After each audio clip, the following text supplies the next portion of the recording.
What if I told you that right now, while you're watching this, there are justice systems being built that actually work? Not the broken, biased systems we've grown up with, but something completely different. Imagine governance so transparent that every decision, every vote, every dollar spent is recorded on an unchangeable digital ledger. Blockchain-based voting systems are already being tested in Estonia and Dubai, where citizens can track exactly how their representatives vote in real time. No more backroom deals, no more wondering where your tax money went. Accountability is visible and verifiable. But transparency is just the beginning. What if instead of throwing people in prison, we actually healed communities? Restorative justice circles are replacing traditional courts in New Zealand and parts of Canada. Victims sit face to face with offenders, families share their pain, and together they create solutions that repair harm rather than just punish it. Recidivism rates drop by 60% when people feel heard and accountable, and communities rebuild trust faster.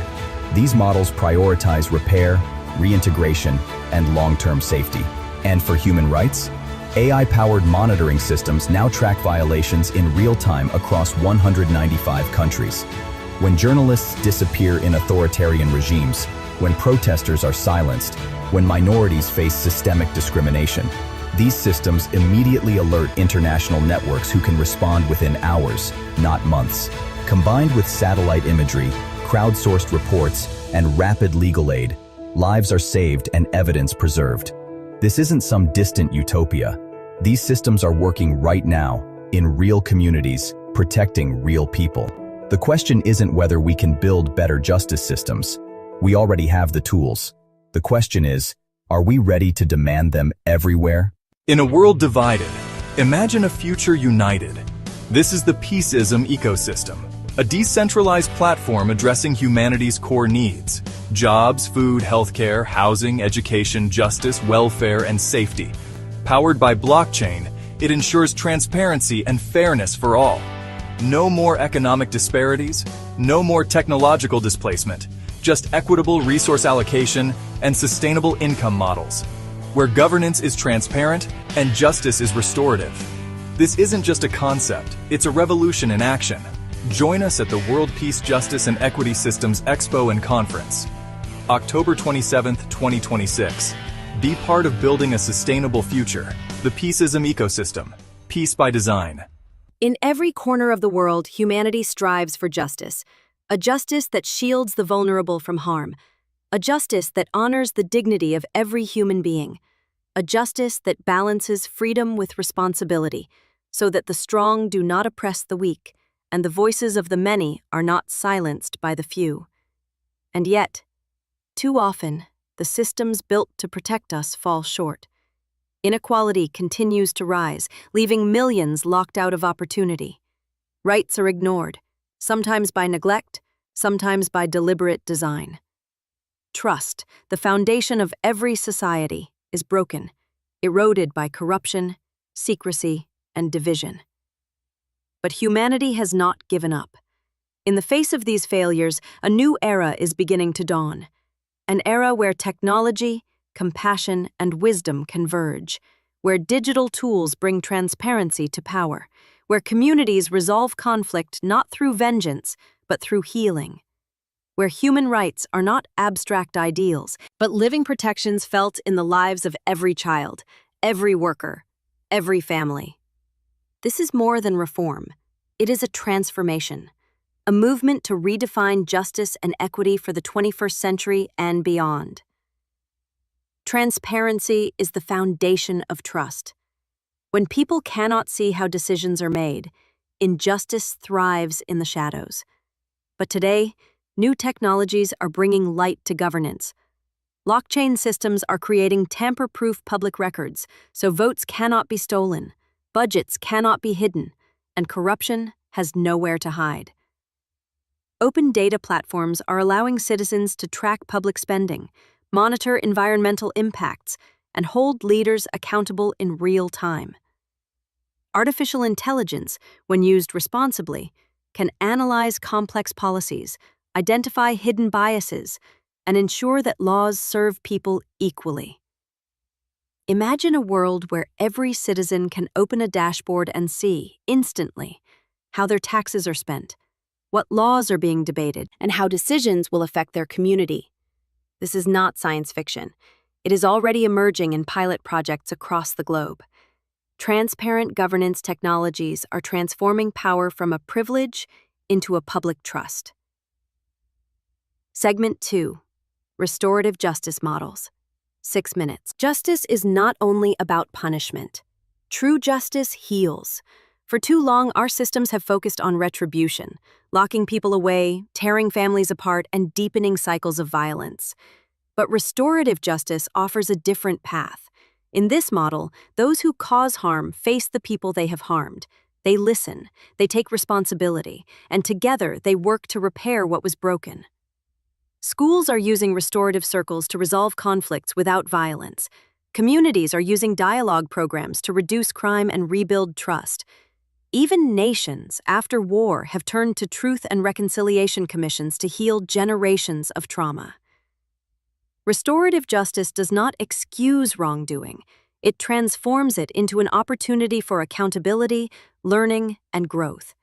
It asks not, how do we punish, but how do we restore balance and dignity for everyone involved?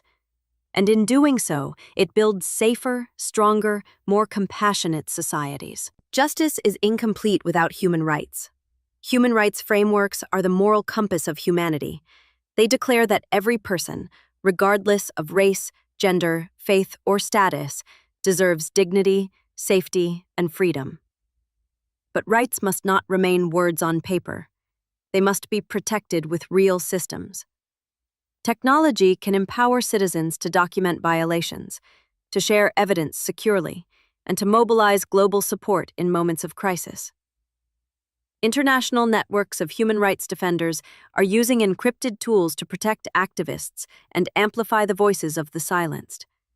Governments are developing digital identity systems that give refugees access to healthcare, children access to education, and workers protection against exploitation. And new global frameworks are emerging to ensure that as artificial intelligence, biotech, and robotics evolve, human dignity remains at the center. Human rights protection frameworks are the shield of the vulnerable, the voice of the voiceless, and the foundation of peace. Justice and equity systems are more than policies. They are the heartbeat of a fair society. Through transparent governance technologies, we create trust between people and power. Through restorative justice models, we transform harm into healing and conflict into connection. Through human rights protection frameworks, we ensure that every voice is heard, every life is valued, and every future is protected. This is the architecture of peace.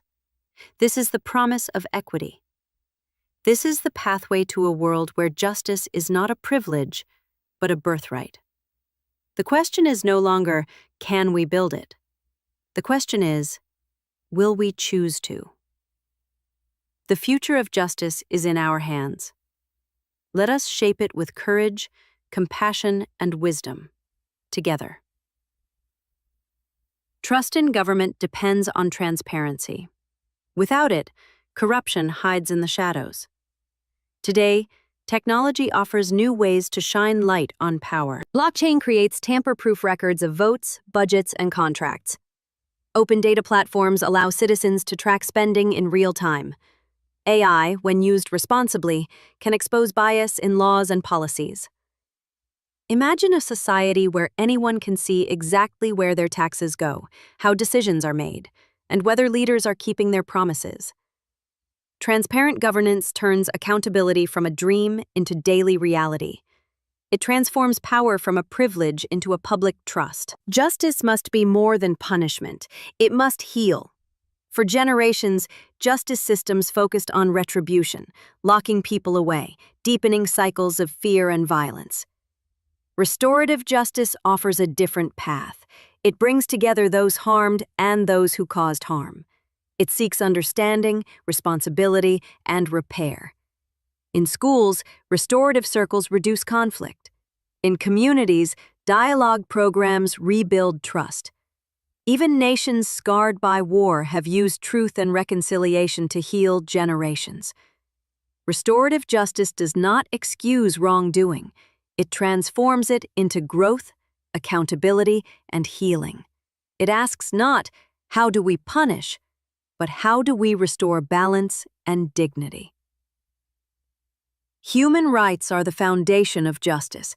They remind us that every person, regardless of race, faith, gender, or status, deserves dignity and freedom. But rights are only real when protected by systems. Technology empowers citizens to document abuses, share evidence safely, and rally global support. Digital ID systems ensure refugees can access healthcare. Workers can defend themselves against exploitation, and new frameworks guide emerging technologies so that artificial intelligence and biotechnology never replace human dignity. Human rights protection frameworks are the shield of the vulnerable and the moral compass of humanity. Justice and equity systems are more than reforms. They are the heartbeat of a fair society. Through transparent governance, we rebuild trust. Through restorative justice, we turn harm into healing. Through human rights protection, we ensure every life is valued. Together, these systems form the architecture of peace. The future of justice is not just in the hands of governments. It is in all of us. The question is not, can we build it? The question is, will we choose to? Let us choose justice. Let us choose equity. Let us choose peace. In our modern world, technology has reshaped nearly every aspect of our lives, from how we connect with friends to how we shop for groceries. Now, this same digital revolution is knocking on the doors of government, bringing with it a powerful promise: transparency.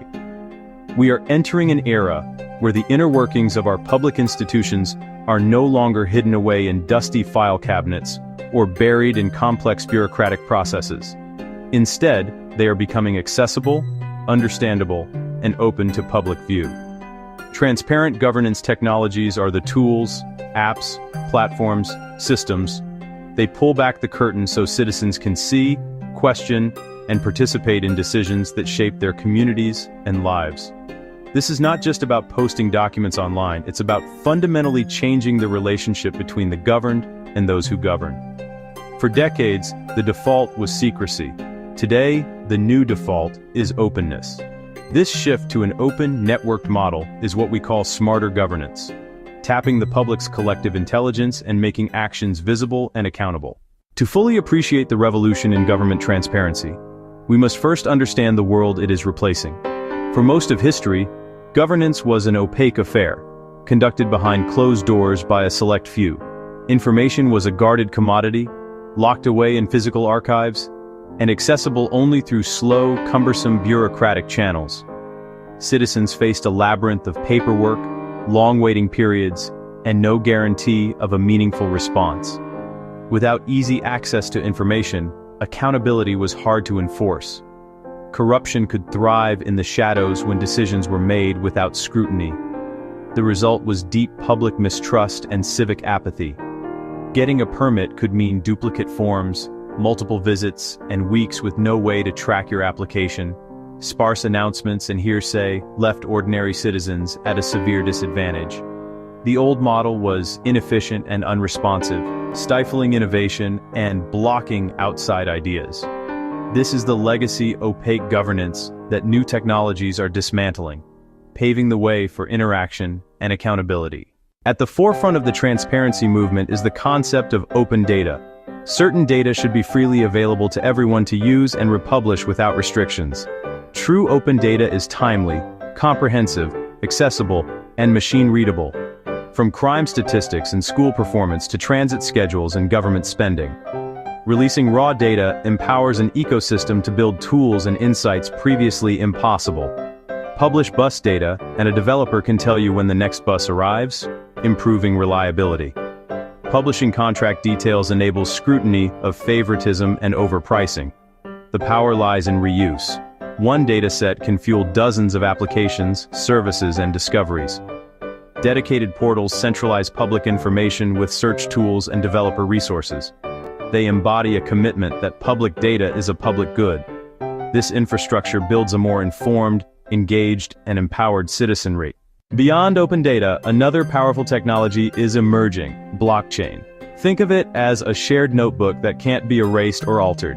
Every entry links to the one before it, forming a chain across many computers, tamper-resistant. In government, blockchain enables verifiable, tamper-proof public records.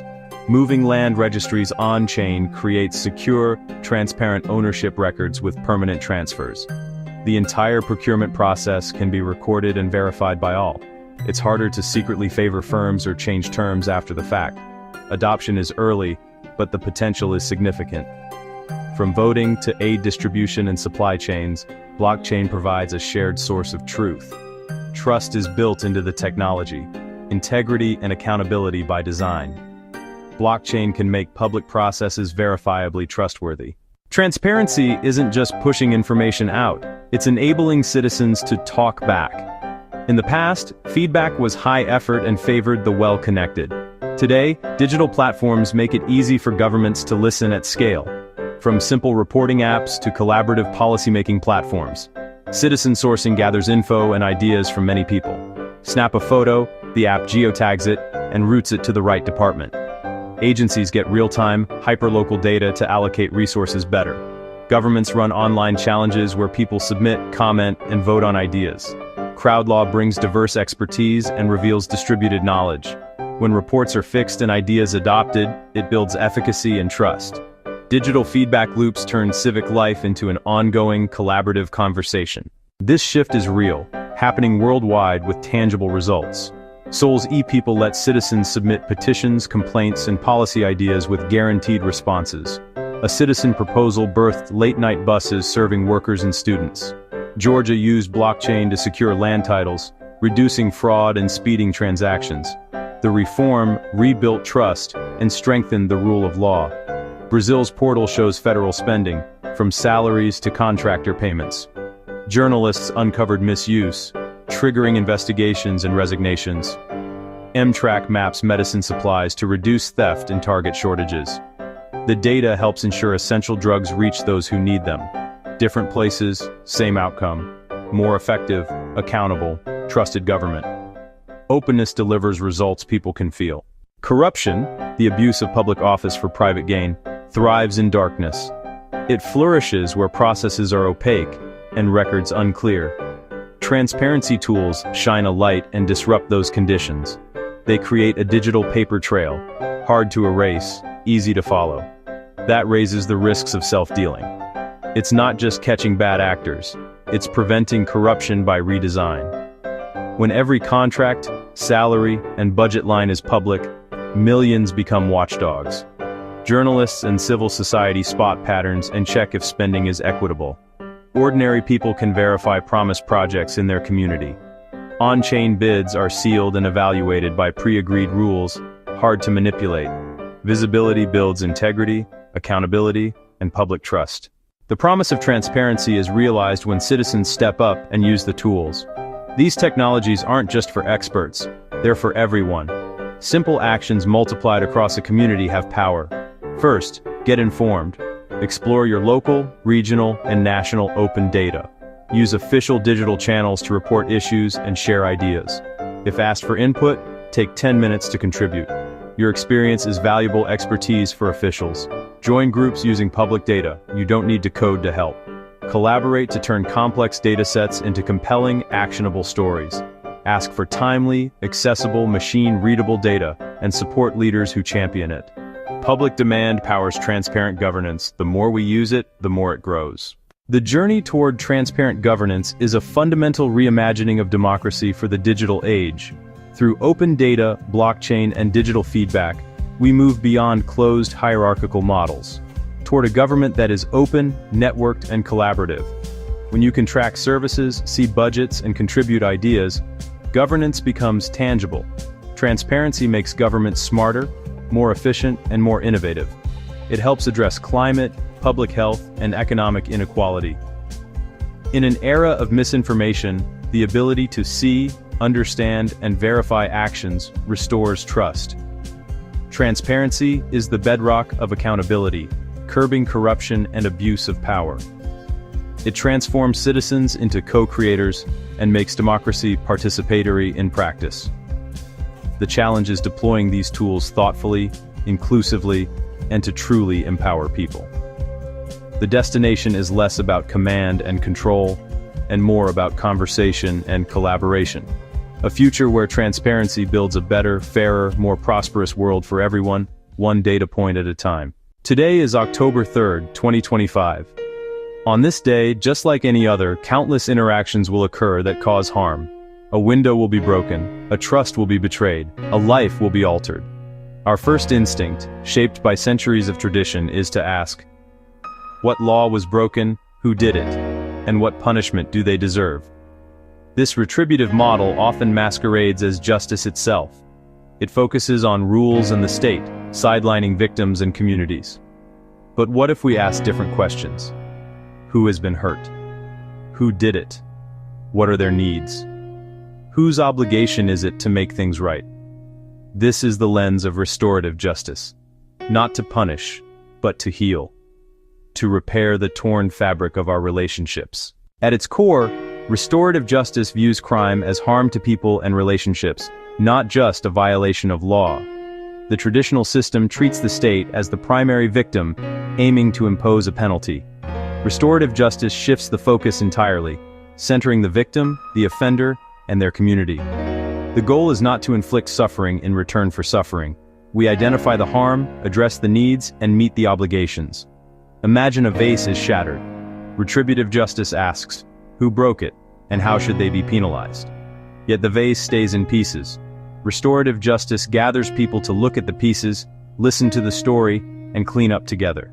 They work to mend or replace what was lost. It turns punishment into accountability and healing. To truly grasp the power of restorative justice, consider Leo, a young man who vandalized a community garden. Plants destroyed, months of care undone. Elderly residents had lovingly tended it. Traditionally, Leo faces charges, fines, maybe probation, or detention. The gardeners become mere witnesses, voices constrained. A restorative conference is arranged. Leo, his parents, the gardeners, and community members. At first, the tension is palpable. They speak of joy, community, and the sadness of loss. Leo explains his anger at home. Not an excuse, an explanation that humanizes him. Hearing their pain, he begins to grasp the impact. Together, they craft an agreement. Weekends in the garden for the next 2 months, working side by side to repair the garden. He writes a letter of apology to the wider community. The garden is restored. Responsibility becomes real. Relationships begin to mend. Most journeys begin with a referral. Police, prosecutor, judge, school, or the parties themselves. First and most critical, facilitator preparation.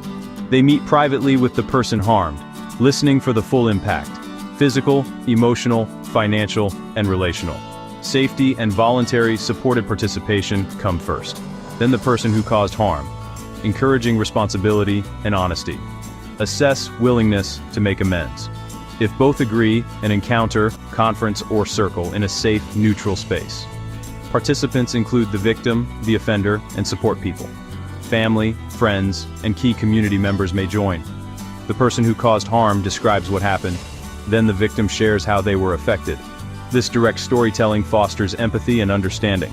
Next, they co-create a plan to repair harm. Apology, restitution, community service, counseling, tailored to needs. Follow-up ensures completion and continued support, making resolution meaningful and lasting.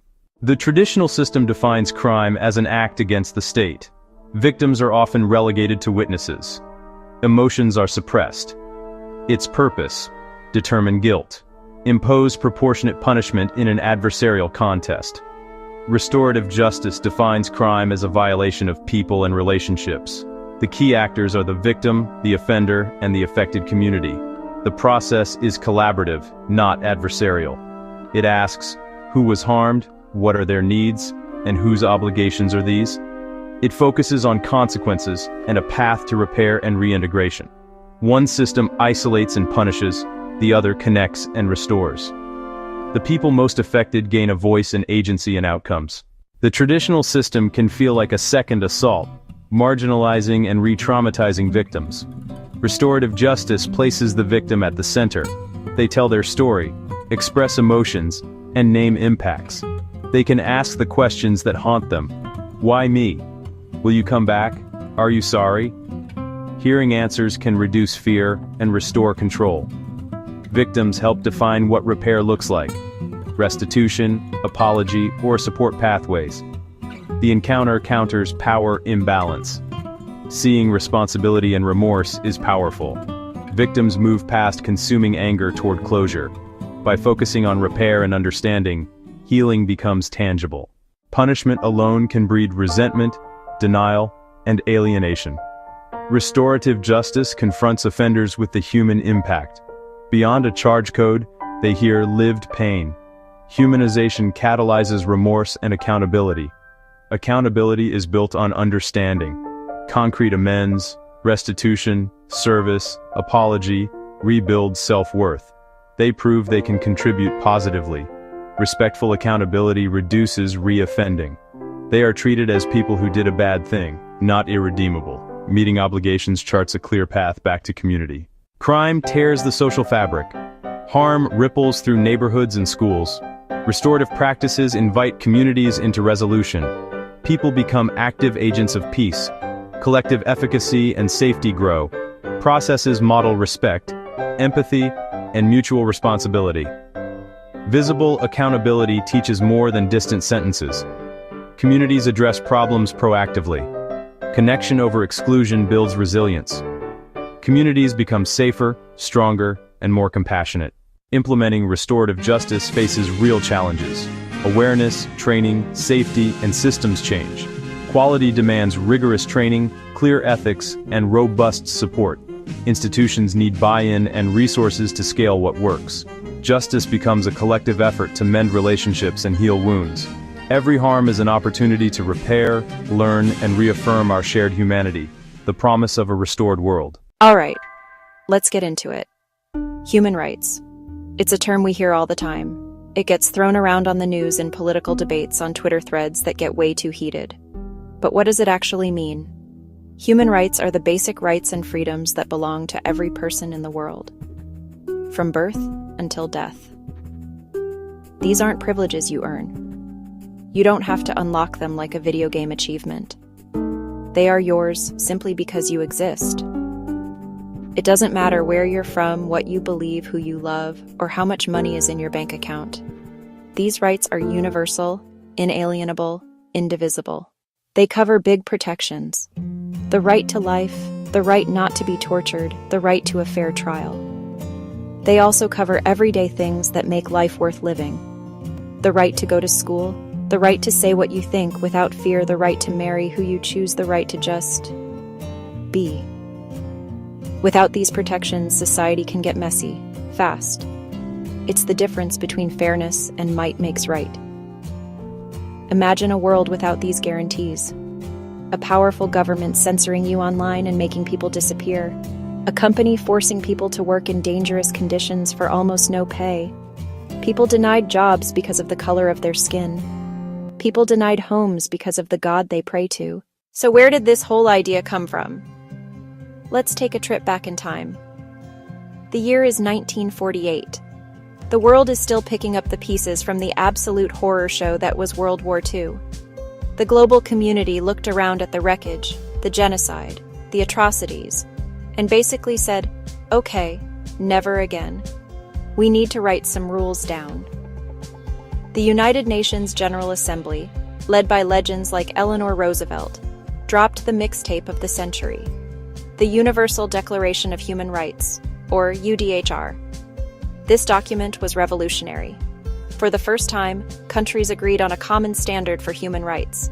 The UDHR isn't a law that arrests countries. It's a moral blueprint, a North Star. 30 fundamental articles, covering civil, political, economic, social, and cultural rights. The right to life, liberty, security, freedom from slavery and torture, freedom of opinion and expression, the right to work, fair wages, education, rest and leisure, and an adequate standard of living, including food, clothing, and housing. Okay, we have the UDHR. But a piece of paper can't protect you, right? You need an institution. Enter the United Nations. It's the big stage to talk, make agreements, and try to hold each other accountable. At the heart is the Human Rights Council. 47 member states elected by the General Assembly to promote and protect rights. Think of it as the world's watchdog with a toolkit. Universal periodic review. Every country's record is examined every few years. A global performance review with praise and callouts. Special procedures. Independent experts on speech, food, indigenous peoples, climate. They visit, talk to victims, and report. Beyond the council, agencies turn promises into reality. Protect children, refugees, and champion gender equality. They provide aid, push legal reforms, monitor elections, and give a voice to the voiceless. Imperfect, yes, but the primary global mechanism for upholding our shared human values. We have global and regional systems. How does that become real protection? Ratifying a treaty is a binding promise. Bring national laws up to standard. This pressures reforms, like criminalizing domestic violence and ensuring girls' access to school. Countries report to treaty bodies, think submitting homework. Committees consider NGO input and issue recommendations. Fix prison conditions, combat racial discrimination. It creates a cycle of accountability. International law gives defenders leverage and legitimacy at home. They lobby, support victims, and raise awareness. UN bodies act, protect civilians, observe elections, reform justice, train police. In crises, agencies deliver life-saving aid, upholding the right to life. Sometimes a single story shows why these rights matter. Let's talk about Malala Yousafzai. You know her name. You've seen her on TV. She grew up in Pakistan's Swat Valley. She loved school. She wanted to be a doctor. In 2008, the Taliban took control and banned girls from school, a direct violation of a basic human right. The right to education, UDHR Article 26, and core treaties like the CRC. At 11, she blogged secretly for the BBC about life under the Taliban and her determination to learn. Using freedom of expression to defend education, she spoke publicly and became a powerful voice. In 2012, a gunman boarded her school bus, asked for her by name, and shot her in the head. A brutal attempt to silence her. She survived, was flown to the UK, and her story spread worldwide. The attack became an attack on the idea that girls have a right to learn, to speak, to have a future. She spoke at the UN, won the Nobel Peace Prize, and started the Malala Fund. Her journey shows how one person's fight can ignite a movement, a testament to one voice demanding a universal right. I wish this ended with happily ever after, but this is the real world. The system has serious glitches. Biggest challenge? Sovereignty. Countries are the boss within their borders. The UN generally can't march in and force change. If a powerful government ignores obligations, there's often little others can do, especially with Security Council vetoes. Another problem: enforcement. Resolutions and recommendations lack a police force. Enforcement relies on political will, often scarce. Countries call out rivals but get defensive about themselves. Resources are tight. Even OHCHR gets under 4% of the UN budget. Rising nationalism and authoritarianism attack universal rights, crack down on activists and journalists.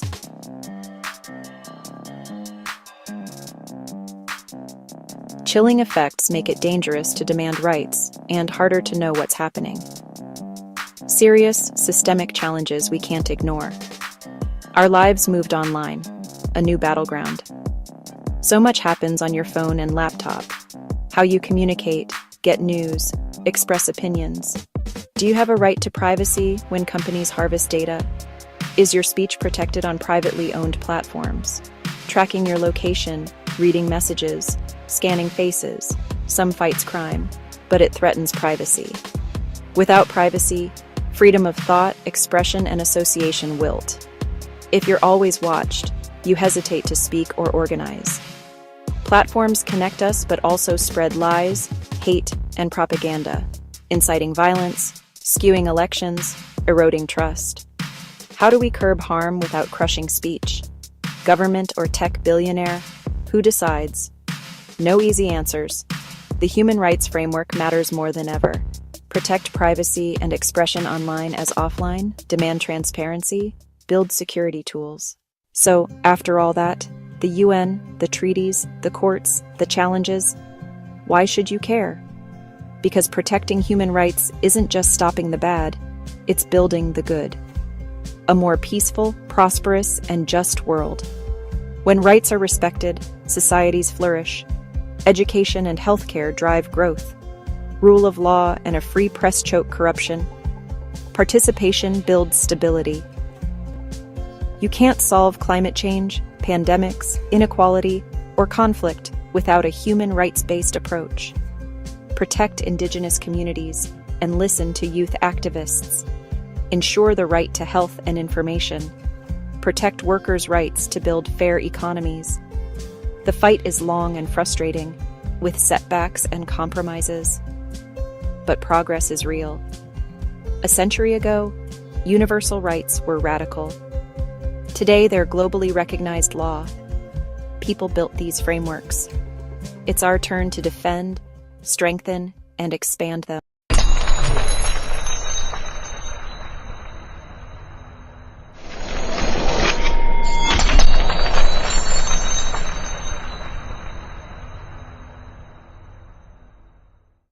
Brothers and sisters of Earth, today, I stand before you not as a leader, not as a prophet, but as a humble servant of humanity.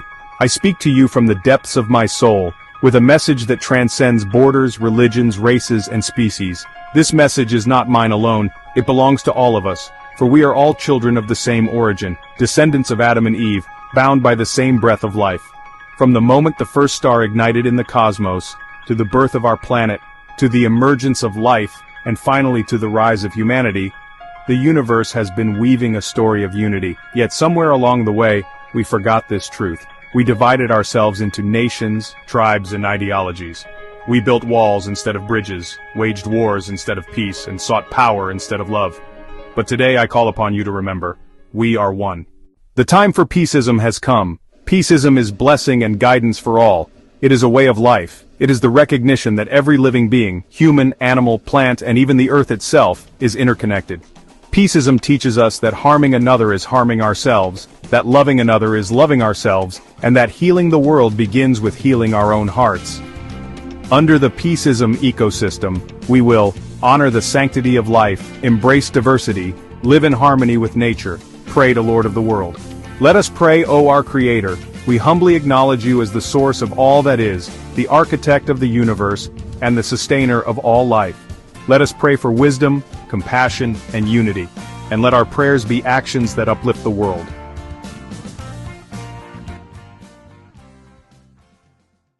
Dear Lord of the world, known by many greatest names, we come before you as one family, one heart, one soul.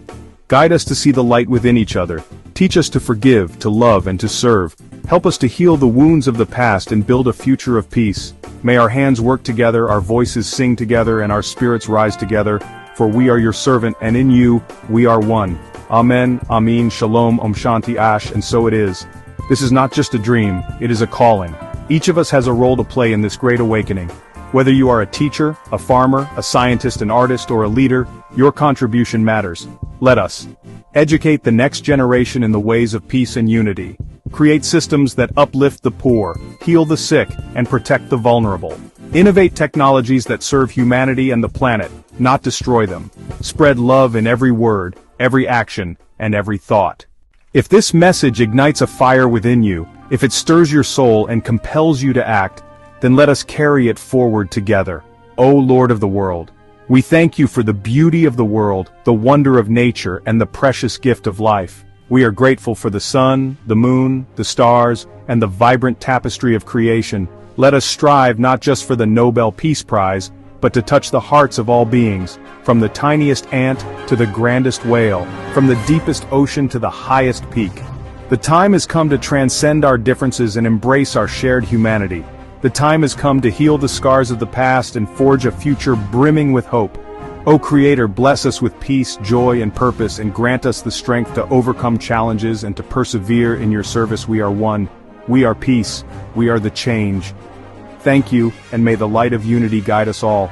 We pray in the name of the Creator, the source of all things. Amen. O Lord of the world, Creator of all that is, bless us with your infinite peace. May the Peaceism ecosystem guide every heart, every nation, and every creature toward harmony and unity. Let the Peaceism coin be a symbol of your divine abundance, spreading prosperity and balance across the earth. May all beings, seen and unseen, live in the light of your eternal peace, now and forever, O Lord of the world. Bless every creature, great and small, on land, in water, and in the sky. May the Peaceism ecosystem protect them, and may the Peaceism coin ensure their well-being. Let humanity be their caretaker, guided by your wisdom. May all beings coexist in mutual respect and love, sharing this earth as one family under your divine guidance. O Lord of the world, healer of all wounds, bless every being with your restorative grace. May the Peaceism ecosystem bring balance to body, mind, and spirit. Let the Peaceism coin flow as a symbol of your abundance, ensuring no creature suffers from lack or pain. May all beings find comfort, healing, and renewal in your loving presence, O Lord of the world. Guide us with your infinite wisdom. May the Peaceism ecosystem illuminate our hearts and minds, teaching us to honor all life and cherish the earth. Let the Peaceism coin be a tool of your divine will, spreading prosperity and unity.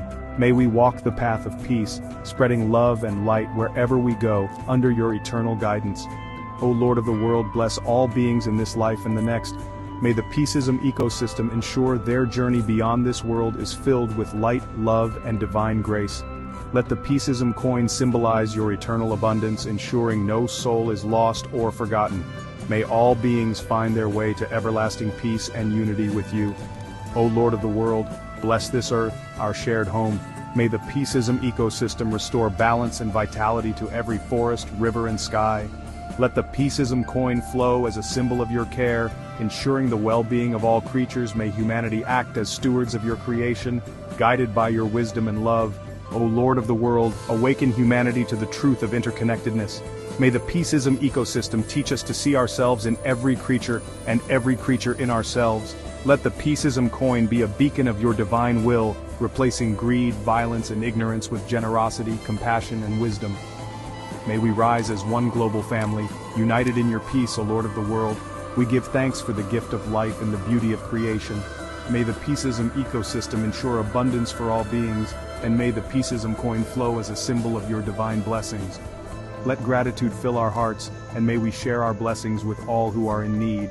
May no creature go without. Under your loving care, O Lord of the world, may suffering cease in every corner of the universe. May the Peaceism ecosystem bring comfort to every heart, and may the Peaceism coin ensure prosperity for all.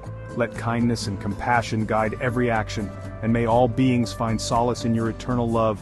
May peace reign in every heart, now and forever, O Lord of the world. Celebrate the diversity of life and unite us in our shared humanity. May the Peaceism ecosystem honor every culture, species, and individual, and may the Peaceism coin flow as a symbol of your divine unity. Let differences be a source of strength, not division. May we all contribute to the symphony of peace under your guidance. O Lord of the world, may your peace reign in every heart, in every home, and in every land. May the Peaceism ecosystem guide us, and may the Peaceism coin flow as a symbol of your divine blessings.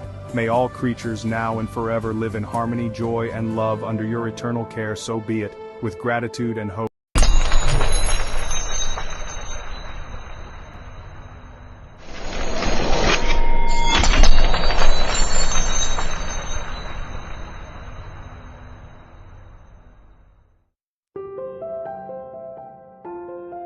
From the dust of ancient stars we arose, Adam's heartbeat, Eve's whispered hope.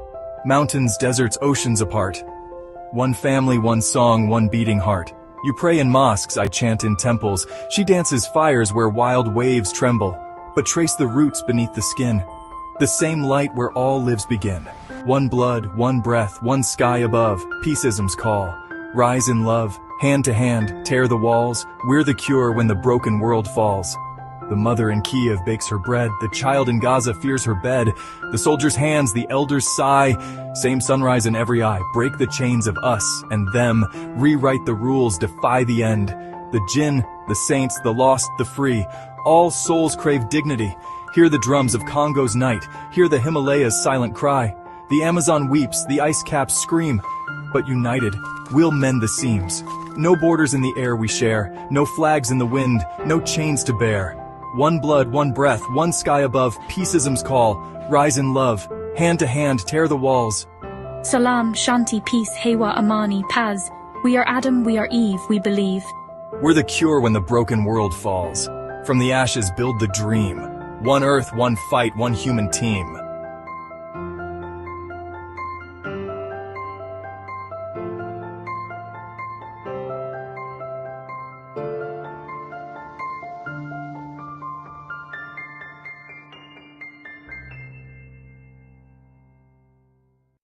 Key opportunities in the Peace Ecosystem project will generate new economy which will lead to peace for global. Food for all, home for all, health for all, education for all, job and income for all, system for all, justice for all, and the world will benefit from the peace programs and systems.